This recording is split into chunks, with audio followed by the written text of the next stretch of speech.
So the issue with service dogs is getting way too many drivers deactivated, and it's a battle, unfortunately, you are going to lose if you appeal it, because that law is in place. And I think it's just that drivers really do not know how to handle the situation very often. You just don't want dogs in your car, period, right? And for all you know, these individuals could be lying to you. How do we know that particular dog is not their pet, but a service dog? So the two questions, before I jump into the article, the two questions you can actually only legally ask, ladies and gentlemen, right? There are only two questions you can ask. Is it a service animal? Is it a service animal? That usually is a yes or no answer. If they're lying to you, right, if it's not a service animal, they say, yeah, it's a service animal. Then you can follow up. And if they say yes, the only other question, if they say yes, it's a service animal, the only other question you can ask is, what does the dog help you do? What does the dog help you do? Now, if it's a person fibbing or lying, they just have their pet and they're pretending this is a service dog, this is usually where you'll get them, and this is where you have to pay close attention. Now, if the person truly has a service dog, they will be ready for that second question, and you'll get the second answer very, very quickly, and it'll be a very accurate, defined answer. So that at that point you will know, yep, he's right, this probably is a service dog. So what does the dog help you do? What does the dog help you do? That is the second question. So just remember this. These are the two questions you can legally ask, but driving up and then avoiding them because you see the pet, it's going to unfortunately get you deactivated, right? So this Colorado organization is asking lawmakers to take action against rideshare drivers turning away service dogs. I see many drivers turn away service dogs because they really think it's a rider trying to pull a fast one with a pet, right? And they say, well, you know what, I selected no pets. I don't want pets in my car.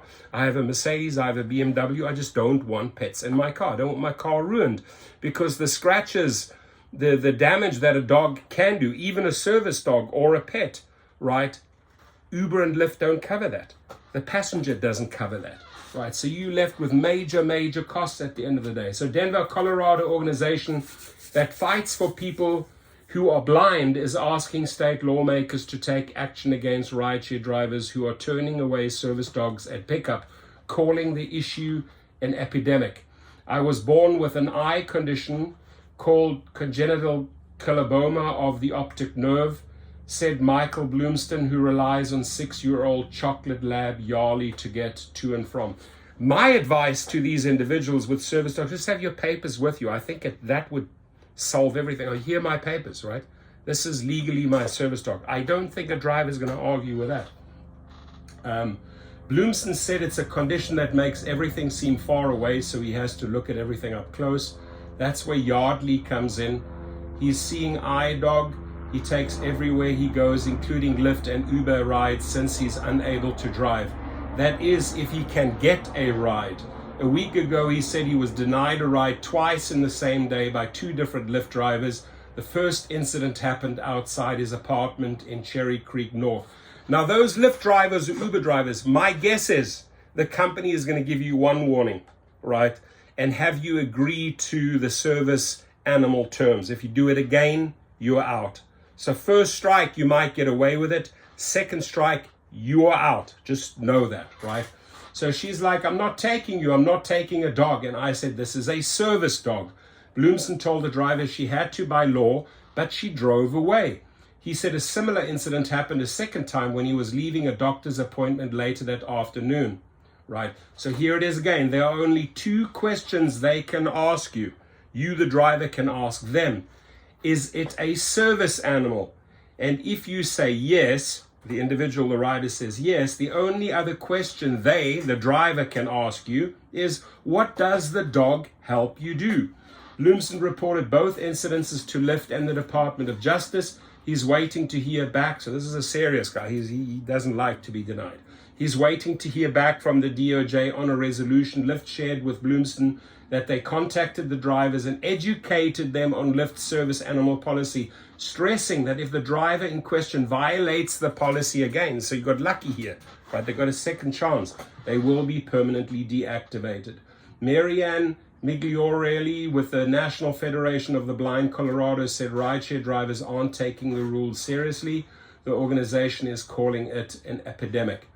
Even though they know and sign acknowledgements all the time stating that they need to take the dog, they'll say, I don't take the dog in my car, I don't care.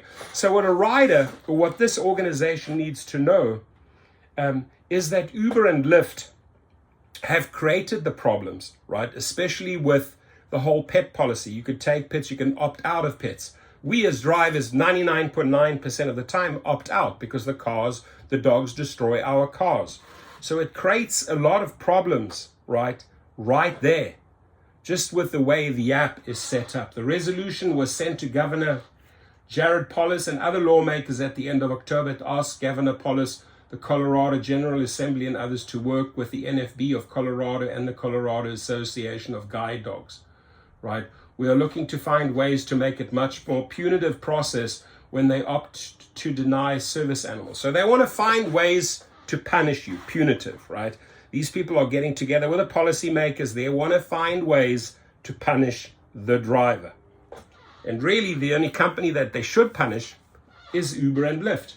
So Megliora said ultimate goal here is to present a bill to the state legislature in the new year. She hopes the bill is signed into law.